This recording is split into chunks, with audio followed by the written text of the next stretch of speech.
여러분 안녕하십니까? 생활에 착 달라붙는 정책들을 쉽고 친절하게 풀어주는 KTV 라이브 정책썰. 먼저 오늘 들어온 소식 전해드리겠습니다. 첫 번째 소식입니다. 이재명 대통령이 국가폭력 피해자를 청와대 영빈관으로 초청했습니다. 이 대통령은 과거사 정리는 다음 세대에 떠넘길 수 없는 해묵은 과제라며 국가가 책임지고 치유하겠다고 약속했습니다. 함께 보시죠. 이춘재 연쇄살인 사건 범인으로 몰려 옥살이를 하다 2020년 무죄를 선고받은 윤석열 씨와 삼천교육대 유가족 등 국가 권력으로 인해 부당한 피해를 입은 이들이 이재명 대통령 초청으로 청와대를 찾았습니다. 이 대통령은 먼저 진심 어린 사과를 전하고 국가가 남긴 상처를 책임지고 치유하겠다고 약속했습니다.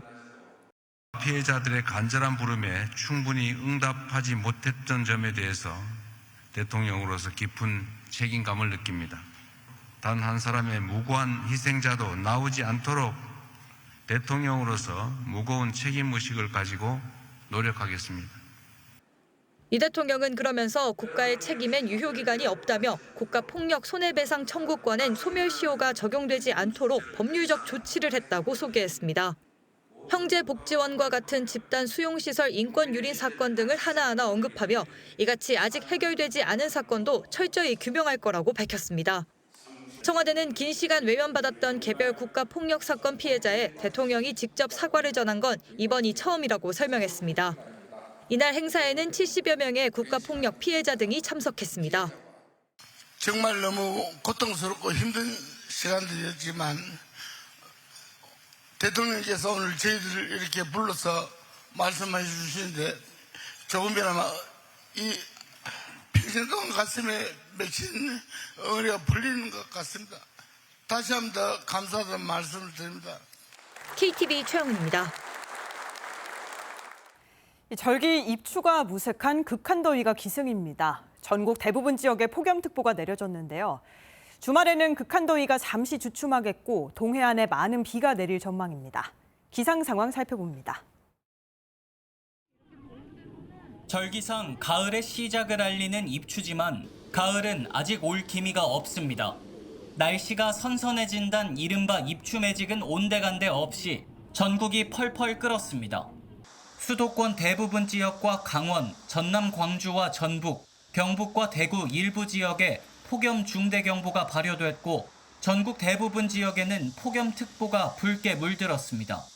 뜨거운 햇볕에 사람들은 양산과 그늘에 몸을 숨기거나 시원한 건물로 몸을 피해봅니다. 평일 낮에도 미술관은 더위를 피해온 관람객이 가득했습니다. 데이트할 곳 찾다가 이제 밖은 진짜 5분만 더 걸어도 너무 더워서 이제 여기가 시원하고 미술품 보면서 얘기도 많이 할 수 있고 하니까 여기서 데이트하면 좋을 것 같아서 오게 되었습니다. 한 작품 한 작품 살펴보면서 서로 이제 어떤 생각 가지고 있는지 이 작품을 어떻게 해석할 수 있는지 서로 의견도 나누니까 재밌기도 하고 또 시원하니까 너무 좋은 것 같아요. 오늘 이 현대미술관이 있는 소격동 기온은 37도까지 올랐습니다. 제가 아주 잠깐 햇볕 아래 서 있었는데 이렇게 순식간에 땀이 쏟아질 만큼 더운데요. 이 잠깐 걷는 것조차 힘들 만큼 뜨거운 극한 폭염이 이어지고 있습니다. 주말인 내일과 모레 40도에 육박하던 열기는 잠시 주춤하겠습니다. 전국에 비나 소나기가 내리면서 최고 기온이 35도 안팎에 머무르겠습니다. 동해안은 많은 비가 예보됐습니다. 강원 동해안과 산간에 많게는 150mm 넘게, 경북 동해안에도 최고 80mm의 세찬 비가 쏟아지겠습니다. 일부 지역에서는 대기 불안정이 더해져 매우 강하고 많은 비가 내리면서 호우특보가 발표되는 곳도 있겠습니다. 한 차례 비가 지나가고 나서도 당분간 무더위는 계속되겠습니다. 다음 주엔 또다시 35도 수준의 폭염이 이어지겠습니다. KTV 김찬규입니다. 연일 폭염이 이어지는 가운데 누구보다 힘겨운 여름을 보내는 사람들이 있습니다. 시민들의 일상을 유지하기 위해 작업을 멈출 수 없는 필수 노동자들인데요. 현장에선 더위뿐만 아니라 악취까지 이중고를 겪고 있습니다. 현장을 취재했습니다. 엘리베이터 문이 열리자마자 택배 상자를 분주히 옮깁니다. 층마다 버튼은 빼곡히 눌려 있습니다. 하루 배송 물량은 많게는 450여 건. 얼음물로 잠시 달궈진 몸을 식히고 이내 다음 장소로 향합니다. 잠깐씩 이동하는 경우나 그때 이제 쉬는 거니까 거의 이제 쉬는 시간 없다고 보면 되는 거예요. 계속 움직이셔야 되고. 계속 움직여야 되고. 컨베이어 벨트 위로 온갖 생활 폐기물들이 쏟아져 나옵니다. 이곳의 작업자들 역시 쉴 틈 없이 쓰레기를 분류하고 있습니다. 폭염 속에서도 팔토시와 마스크, 귀마개, 헬멧을 벗을 수 없어 더위를 고스란히 견뎌야 합니다. 힘들죠. 덥고 또 땀도 많이 나고 또 냄새도 여름이니까 심하고 그래서 좀 힘들어요. 작업장 안엔 열기뿐만 아니라 악취로도 가득했습니다. 음식물이 닦이지 않은 배달 용기 유입이 부쩍 늘었기 때문입니다. 생활 폐기물 사이 곳곳에 이렇게 음식물이 묻어있는 플라스틱 용기들이 섞여 있는데요. 이 날씨가 덥다 보니까 시간이 조금만 지나도 부패하면서 시큼한 냄새가 작업장 전체를 맴돌고 있습니다. 하지만 악취는 현재 노동자 보호를 위한 관리 대상에서 제외돼 있습니다. 폭염과 함께 악취까지 고려한 노동자 보호 대책이 필요하다는 지적이 나옵니다. 황화수소하고 암모니아 등이 주성분이고요. 고온 고습을 만나게 되면 바이오필름이라고 하는 세균 진락 형성이 되거든요. 이런 부분들이 인체에 되게 안 좋죠. 무더위 속에서도 묵묵히 작업을 이어가는 필수 노동자들. 누군가 다 해야죠. 이거를 힘들어도 여름에도. 이들을 위한 정부의 더욱 세심한 대응이 필요해 보입니다. KTV 김경우입니다. 유례없는 폭염에 농가 피해도 커지고 있습니다. 고온으로 멜론 생육이 늦어지면서 농민들은 추석 대목을 놓칠까 걱정하고 있는데요. 가축 피해 신고도 빠르게 늘고 있습니다. 현장 취재했습니다. 뜨거운 햇볕에 멜론잎이 누렇게 타들어갔습니다. 한창 뻗어야 할 줄기도 제대로 자라지 못한 채 바닥에 짧게 늘어져 있습니다. 연일 이어진 폭염으로 멜론의 생육이 더뎌진 겁니다. 심은 지 20일 된 멜론입니다. 한쪽은 적정 온도에서 정상적으로 자랐고 한쪽은 고온에 장기간 노출됐는데요. 보시는 것처럼 줄기 높이는 2배 이상 차이가 납니다. 멜론은 보통 심은 지 50일 정도면 출하합니다. 하지만 고온으로 줄기가 자라고 열매 맺는 시기가 늦어져 올해 출하는 평년보다 2주가량 밀릴 전망입니다. 추석 대목을 놓치면 제값을 받기도 어렵습니다.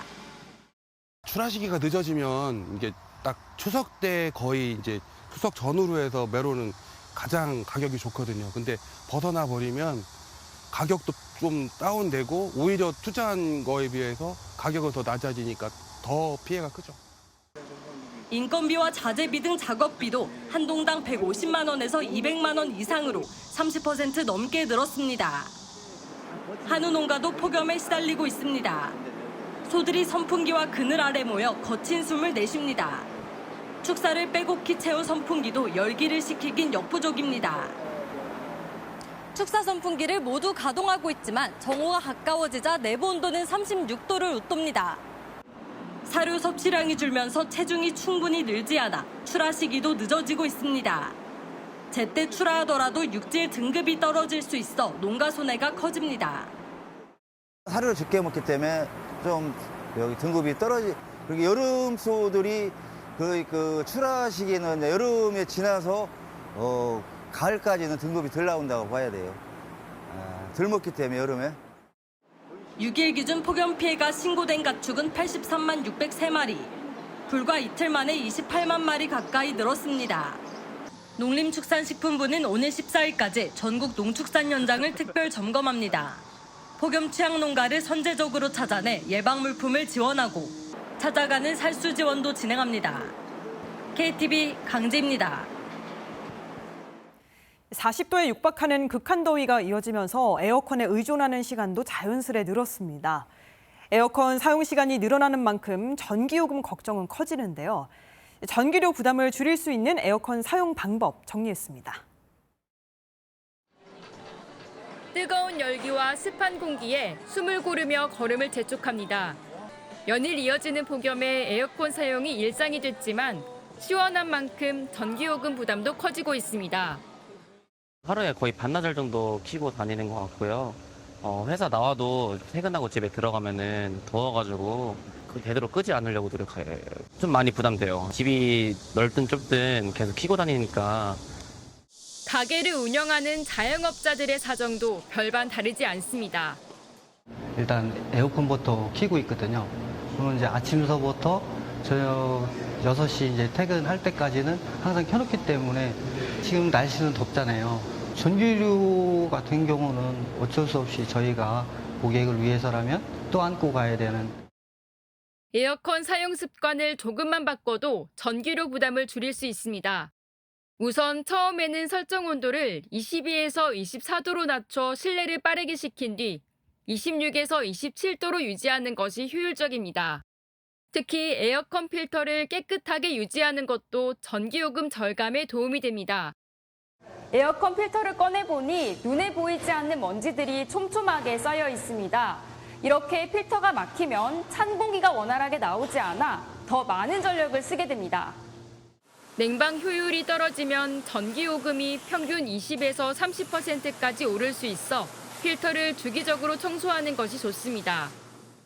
한 달에 한두 번 정도 필터만 빼신 다음에 화장실에 있는 샤워기로 이제 찬물로 세척해 주시면 될 것 같습니다. 냉방 사용하시고서 송풍이나 제습으로 한두 시간 정도 많이 말려주시는 게 에어컨한테는 효율이 조금 좋습니다.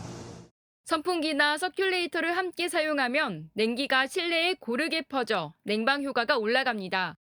또 시원한 공기가 빠져나가지 않도록 문을 자주 여닫지 말고 실외기 주변 물건을 치워 통풍이 잘 되도록 하는 것도 냉방 효율을 높이는 방법입니다. 에어컨 종류별 특성에 맞게 사용하는 것도 중요합니다. 최근 많이 보급된 인버터형 에어컨은 냉방 세기를 스스로 조절해 설정 온도에 도달하면 약한 운전으로 전환됩니다. 따라서 전원을 자주 껐다 켜기보다 적정 온도를 유지하는 것이 전력 소모가 적습니다. 반면 정속형 에어컨은 일정한 세기로 냉방하기 때문에 실내가 충분히 시원해지면 잠시 끄고 더워졌을 때 다시 켜는 것이 유리합니다. 냉방기 사용이 늘어나는 여름철에는 전기 화재 위험도 커집니다. 문어발식 콘센트 사용을 자제하고 오래된 전선과 플러그는 손상 여부를 미리 확인하는 것이 안전합니다. KTV 김유리입니다. 북한이 어제 동해상으로 단거리 탄도미사일을 발사했는데요. 다음 날인 오늘 관영 매체에 별도 보도를 하지 않았습니다. 통일부는 미보도 사례가 여러 차례 있었다면서도 의도를 예단하지 않고 예의주시하겠다고 밝혔습니다. 영상으로 정리했습니다. 북한이 단거리 탄도미사일을 발사한 건 어제 오후. 합동참모본부는 이날 오후 5시쯤 원산 일대에서 동해상으로 발사된 단거리 탄도미사일 한 발을 포착했다고 밝혔습니다. 정확한 재원은 한미가 정밀 분석 중이라고 설명했습니다. 이어 한미 정보당국은 발사 초기부터 관련 동향을 추적 공유해왔으며 일본과도 관련 정보를 공유했다고 말했습니다. 아울러 굳건한 한미 연합 방위 태세 아래 북한의 다양한 동향에 대해 예의주시하면서 어떠한 도발에도 압도적으로 대응할 수 있는 능력과 태세를 유지하고 있다고 강조했습니다. 북한의 탄도미사일 발사는 올해 들어 10번째이자 지난 6월 25일 이후 40여일 만입니다. 이번 달 열리는 한미 연합훈련 을지 자유의 방패를 앞두고 이뤄졌습니다. 국가안보실은 발사 직후 긴급 안보 상황 점검 회의를 개최했습니다. 안보실은 유엔 안전보장이사회의 결의를 위반하는 도발 행위라며 즉각 중단할 것을 촉구했습니다. 이런 가운데 북한은 통상 다음 날 이뤄지는 탄도미사일 발사 보도를 하지 않았습니다. 대외용 매체인 조선중앙통신과 북한 주민들이 보는 노동당기관지 노동신문 등의 미사일 발사 소식을 전하지 않았습니다. 통일부는 북한 관영 매체에서 미사일 발사 소식을 보도하지 않는 사례가 여러 차례 있었다며 의도에 대해선 예의주시하겠다고 밝혔습니다. 무력과시나 선전 효과가 크지 않은 훈련 점검인 경우에는 미사일 발사를 보도하지 않는 경우도 있습니다. 특별한 사항으로 보고 있지 않고 미보도한 의도에 대해서는 예단하지 않고 예의주시하도록 하겠습니다. 또 한미 연합훈련이 시작된 후에 중간결산 또는 총결산 시점에서 추가 도발을 하고 몰아치기식 보도를 할 수 있다는 관측도 제기됩니다. KTV 문기혁입니다. 전세 사기 피해자 지원이 확대되고 있습니다. 정부가 전세 사기 피해 주택을 직접 사들이는 제도가 속도를 내면서 매입 실적이 10,000호를 넘어섰습니다. 영상으로 준비했습니다. 전세 사기로 집을 잃을 위기에 놓인 피해자들에게 가장 큰 고민인 주거 문제. 정부는 이런 피해자들을 위해 LH가 피해 주택을 직접 매입하는 제도를 운영하고 있습니다. 경매를 통해 집을 사들인 뒤 피해자가 계속 거주할 수 있도록 돕는 방식입니다. 올해 7월 말 기준 LH가 매입한 전세 사기 피해 주택은 모두 1,200여 호. 제도 시행 이후 처음으로 10,000호를 넘어섰습니다. 특히 올해 들어서는 한 달 평균 750여 호를 매입하며 속도가 빨라졌습니다. 정부는 사전 심사와 매입 절차를 간소화하는 이른바 패스트 트랙을 운영하고 법원과도 협의해 경매 절차를 신속히 진행하고 있다고 설명했습니다. 전세 사기 피해 인정도 계속 늘고 있습니다. 지난달 전세 사기 피해 지원위원회는 609건을 추가로 피해 사례로 인정했고 현재까지 공식 인정된 피해자는 모두 42,278명으로 집계됐습니다. 피해자로 인정되면 주거 지원은 물론 저리대출과 긴급 자금 지원, 법률 상담 등 다양한 지원을 받을 수 있습니다. 다가구 주택에 대해서도 피해자 간 합의를 위해서 피해가 어려운 부분에 대해서 찾아가는 좀 설명회를 통해서 피해자분들이 신청을 좀 유도하도록. 이 같은 지원은 지금까지 72,000건 넘게 제공됐습니다. 정부는 아직 피해자로 인정받지 못한 경우에도 새로운 증거가 있거나 사정이 바뀌면 다시 신청할 수 있다고 설명했습니다. 또 전세 계약을 앞둔 예비 임차인을 위해 전국 8개 전세 피해 예방 지원센터에서 계약 전 권리관계 확인과 계약서 검토 등을 무료로 상담해주는 안전계약 컨설팅도 운영 중입니다. 정부는 피해자들의 주거 안정을 위해 피해주택 매입을 계속 확대하는 한편 계약 단계에서부터 전세 사기를 예방하는 지원도 강화하겠다고 밝혔습니다. KTV 이리나입니다. 최근 웹툰과 웹소설 플랫폼 이용자가 늘면서 관련 소비자 불만도 증가하고 있습니다. 콘텐츠는 쉽게 구매할 수 있지만 환불은 복잡하고 수수료 부담도 큰 것으로 나타났습니다. 화면으로 만나봅니다. 공정위 137이 소비자 상담센터에 따르면 최근 웹툰, 웹소설 관련 소비자 상담이 지속해서 늘고 있습니다. 2023년 50건, 2024년 59건, 그리고 지난해 88건까지 늘었습니다. 피해 상담 유형으로는 계약 해지 후 환불 거부나 과도한 위약금 청구가 가장 많았습니다. 이어 서비스 종료에 따른 콘텐츠 열람 제한과 부당요금 청구 등 부당행위 관련 상담이 많았습니다. 소비자 불만이 확대되면서 한국소비자원은 네이버 웹툰, 카카오 페이지 등 주요 웹툰, 웹소설 플랫폼 7개의 거래 실태를 조사했습니다. 그 결과 콘텐츠 구매는 쉬운 반면 취소, 환불 절차는 복잡한 것으로 나타났습니다. 조사 대상 7개 플랫폼 중 4개는 이용권을 취소하려면 개별 작품 페이지로 이동하거나 고객센터에 문의를 해야 했고, 특히 6개 플랫폼은 별도의 환불 신청 메뉴가 없어 남은 유료 제한을 환불받으려면 고객센터를 통해 신청해야 했습니다. 일부 플랫폼은 본인 인증이나 추가 증빙 서류까지 요구하고 있었습니다. 소액 이용자에 대한 환불 수수료도 과도한 것으로 조사됐습니다. 6개 플랫폼이 이용 약관에 환불 시 환불 금액의 10% 또는 1,000원 중 큰 금액을 공제한 후 환불한다고 규정하고 있었습니다. 이는 10,000원 미만 소액 결제에도 일률적으로 1,000원의 환불 수수료가 부과되는 구조로 금액 대비 이용자 부담이 큽니다. 한편 지난해 웹툰 플랫폼 피넛툰과 코미코가 서비스를 종료해 구매 콘텐츠를 더 이상 열람할 수 없게 되면서 소비자 불만을 야기했습니다. 이후 소장 콘텐츠 이용 기한과 서비스 종료 시 보상 기준을 명확히 안내할 필요성이 제기돼 왔습니다. 이번 실태 조사 결과 현재 운영 중인 5개 플랫폼도 서비스 종료 시 적용되는 구체적인 보상 기준을 안내하지 않았습니다. 소비자원은 환불 절차 간소화, 합리적인 환불 수수료 기준 마련, 서비스 종료 시 보상 기준 명시 등을 사업자에게 권고했다고 밝혔습니다. KTV 조태영입니다.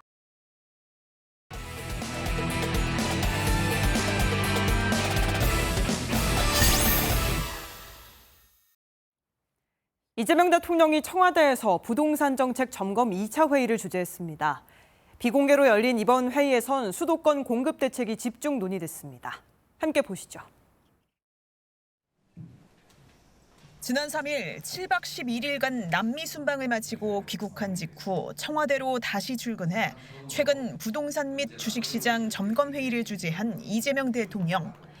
당시 회의는 오후 3시에 시작해 밤 10시까지 7시간 넘게 진행돼 있습니다.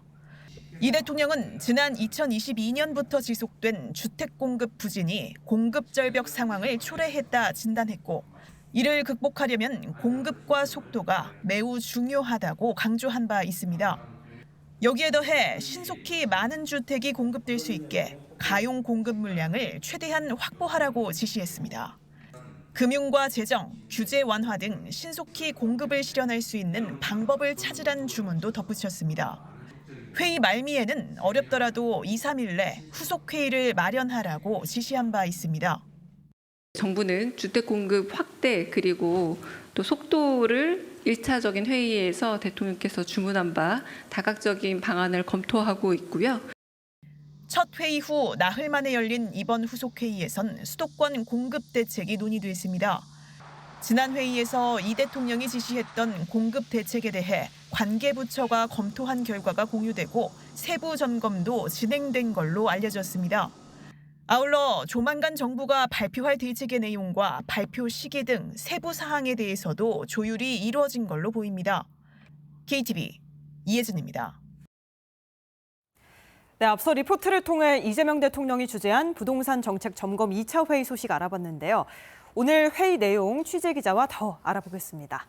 신국진 기자, 구체적으로 어떤 내용이 논의됐을까요? 네, 오늘 오후 2시에 시작된 회의는 아직도 진행 중인 것으로 알려지고 있는데요. 회의는 비공개로 진행돼 구체적인 내용은 확인되지는 않았지만 핵심은 공급 물량 확보와 공급 속도 개선 방안이었을 가능성이 상당히 크다고 볼 수 있습니다. 특히 정부가 기존에 발표한 공급 계획을 얼마나 앞당겨 실제 착공과 입주로 이해하게 할 수 있을지가 관심이라고 볼 수 있는데요. 용산과 태릉, 과천 등 기존 공급 계획의 추진 속도를 높이는 방안과 함께 수도권 신규 택지 후보 확보와 3기 신도시 사업기간 단축 등도 검토 대상이 될 수 있을 것으로 보입니다. 여기에 더해 재건축과 재개발 활성화, 인허가 절차 개선 등 착공까지 걸리는 시간을 줄이기 위한 방안도 검토하고 있는 것으로 알려지고 있습니다. 네, 대책이 곧 발표될 거란 이야기가 계속해서 나오고 있어서 대책 발표 전에 어떻게 보면 막판 조율 성격이 아닌가 싶기도 한데요. 이번 대책에는 어떤 내용이 담길 것으로 보십니까? 네, 정부는 현재 구체적인 발표 시기를 확정하지는 않았지만 가급적 빠른 시일 내 공급 대책을 내놓겠다는 입장입니다. 이번 대책에는 주택 공급 확대뿐 아니라 전월세 시장 안정을 위한 방안도 포함될 가능성이 있는데요. 공공임대 공급 확대와 청년, 무주택자의 주거 부담 완화 방안 등이 검토 대상이라고 할 수 있습니다. 네, 결국 단순히 집을 많이 짓는 것을 넘어서 실수요자가 체감할 수 있는 주거 안정 대책을 함께 마련하겠다는 의미로 볼 수 있습니다. 네. 시장에서는 혹시 새로운 규제가 나오는 것 아니냐 하는 이야기도 있던데 어떠세요? 어떻게 보십니까? 네, 제가 전문가는 아니지만요. 네. 현재로서는 추가 규제보다는 공급 확대와 시장 안정에 초점이 맞춰질 가능성이 상당히 높습니다. 정부는 대출 규제를 통해서 시장 불안을 관리하는 한편 근본적인 집값 안정 해법은 충분한 공급이라고 강조해왔는데요. 때문에 이번 회의에서도 새로운 규제를 추가하기보다 확보된 공급 물량을 어떻게 빠르게 현실화할 것인지가 핵심 내용이 될 것으로 보입니다. 네, 일단 예측한 대로 공급에 방점이 찍힐 것이다 이렇게 예상을 해주셨는데요. 그러면 앞으로 시장이 좀 주목해 봐야 할 부분은 뭘까요? 네, 저는 크게 핵심은 세 가지로 보고 있는데요. 네. 추가로 확보되는 공급 물량이 어느 정도인지, 계획된 공급이 착공과 입주까지 얼마나 빨라질 수가 있는지, 또 여기에 신규 택지와 재건축, 재개발, 전월세 안전 대책 등이 얼마나 구체적으로 담기는지입니다. 부동산 시장에서는 공급 계획 자체보다 실제 공급으로 이어지는 실행 속도를 중요하게 보는 만큼 정부가 앞으로 내놓을 구체적인 일정과 후속 대책에 관심이 쏠리고 있습니다. 네, 잘 들었습니다. 오늘 부동산 정책 점검 2차 회의 소식 알아봤습니다. 다음 소식입니다. 한낮 기온이 40도를 웃도는 폭염이 이어지면서 음식물 관리에 비상이 걸렸습니다. 지난해 식중독 환자가 10,000명에 육박하며 전년보다 30% 가까이 급증한 것으로 나타났는데요. 살모넬라와 노로바이러스 식중독이 크게 늘었고 한여름인 7, 8월보다 9월에 식중독 발생이 더 많았습니다. 식약처 출입하는 정유림 기자와 자세한 내용 알아보겠습니다. 자, 정 기자, 이 식중독이 사실은 한여름에 많이 발생을 할 것 같은데 의외로 9월에 더 많았다고요? 네, 그렇습니다. 제가 좀 그래픽 화면 준비했는데요. 네. 지난해 식중독은 모두 319건 발생했고요. 환자는 9,080명이었습니다. 월별로 보면요. 9월이 45건 발생을 해서 가장 많았고요. 8월과 7월이 뒤를 이었습니다. 7월부터 9월까지는요. 기온과 습도가 높아서 세균성 식중독이 좀 많이 발생을 했는데요. 특히 9월에 식중독 건수가 좀 많이 발생 발생하는 이유는요. 네. 낮에는 기온이 올라가지만 아침과 저녁에는 좀 기온이 살짝 선선해지면서 이제 부주의하게 상온에 식품을 좀 보관하는 경우가 늘어나기 때문이란 분석이 나옵니다. 상온에 일단 두는 게 문제긴 문제인 것 같은데 네. 그러면 날씨가 더 많이 쌀쌀해지면 괜찮은 건가요? 예, 그렇지도 않습니다. 지난해 이제 겨울철 식중독이요 68건이나 발생을 했습니다. 네. 전년보다 증가 폭이 가장 컸는데 주된 원인은 노로바이러스였습니다. 예, 이 식중독은 여름철만 조심할 문제가 아니라요 겨울까지도 조심을 하셔야 합니다. 근데 확실히 식중독 이야기를 하면은 좀 재료가 섞이면 문제가 될 것도 같은 게요. 김밥이나 급식에서도 굉장히 많이 나오잖아요. 네, 그렇습니다. 이 여러 재료를 함께 사용하는 김밥이나 백반이 62건으로 발생 건수가 가장 많았습니다. 네. 다양한 식재료를 다루다 보니까 이제 칼이나 도마를 통해서 이제 균이 옮겨가는 그런 교차 오염이 쉽게 일어나기 때문인데요. 특히 달걀이나 메추리알 같은 경우에는 발생 건수는 14건으로 되게 적었는데 네. 환자 수가 2,300여 명에 달해서 이제 단번에 대형 식중독으로 이어지는 결과로 이어졌습니다. 예, 앞서 뭐 설명도 해주셨지만 뭐 살모넬라, 노로바이러스 여러 가지 원인균도 다양한 것 같은데 이 중에서도 뭐 특별히 많이 발생하는 균이 있나요? 네, 가장 많이 발견된 원인균은 살모넬라균이었는데 네. 약 4,200여 명의 환자가 발생했습니다. 살모넬라균은 달걀 껍데기나 조리 과정에서 손을 통해 옮겨가는 경우가 많거든요. 지난해 전체 식중독 환자의 약 43%를 차지했습니다. 앞서 이 달걀 이야기 해주셨잖아요. 달걀 껍데기를 만지다가도 뭐 요리하면 안 된다 이런 얘기도 굉장히 많은데 네. 달걀을 대체 어떻게 다뤄야 할까요? 네, 우선 달걀을 만진 뒤에는요 반드시 세정제로 손을 씻어야 합니다. 네. 조리할 때는 이제 속까지 푹 익을 수 있도록 중심 온도를 75도 이상으로 올려서 1분 이상 충분히 가열해야 안전합니다. 봄, 여름, 가을, 겨울 계속 조심을 해야 할 것 같은데요. 음식을 보관하는 방법에 대해서도 한 번 더 짚어주시죠. 예, 그 여러 재료를 함께 쓸 때는요, 칼과 도마를 재료별로 구분해서 쓰셔야 교차 오염을 막을 수가 있습니다. 조리된 음식을 상온에 그대로 두면은 미생물이 빠르게 증식하기 때문에 만든 직후에 바로 드시는 게 가장 좋습니다. 음식을 보관할 때는 냉장은 5도 이하, 그리고 냉동은 영하 18도 이하에서 적정 온도를 지켜주는 게 좋습니다. 네, 절대로 방심하지 말고 한 번 더 이 수칙을 기억해 주시고요. 식중독이 의심될 때는 어떻게 대처하는 게 좋을까요? 예, 그 설사나 뭐 복통, 구토 같은 증상이 나타나게 되면은 물을 자주 마셔서 일단 탈수를 막는 게 가장 중요하고요. 네. 증상이 심하거나 또 같은 음식을 먹은 사람들이 한꺼번에 비슷하게 아프다면 병원에 가보는 게 좋습니다. 또 어떤 음식을 먹고 탈이 났는지 확인할 수 있도록 이 먹었던 음식이 남아 있으시다면 바로 버리지 않는 것도 도움이 됩니다. 네, 잘 들었습니다. 자, 이렇게 손 씻기와 충분한 가열 그리고 적정 온도 보관까지 기본 수칙 꼭 기억하시기 바랍니다. 오늘도 우리 생활에 꼭 필요한 여러 정책들 기자들과 알아봤는데요. KTV 라이브 정책 썰 여기서 마칩니다. 저희는 다음 주 월요일 오후 7시에 제 단장에서 다시 찾아뵙겠습니다. 시청해주신 여러분 고맙습니다.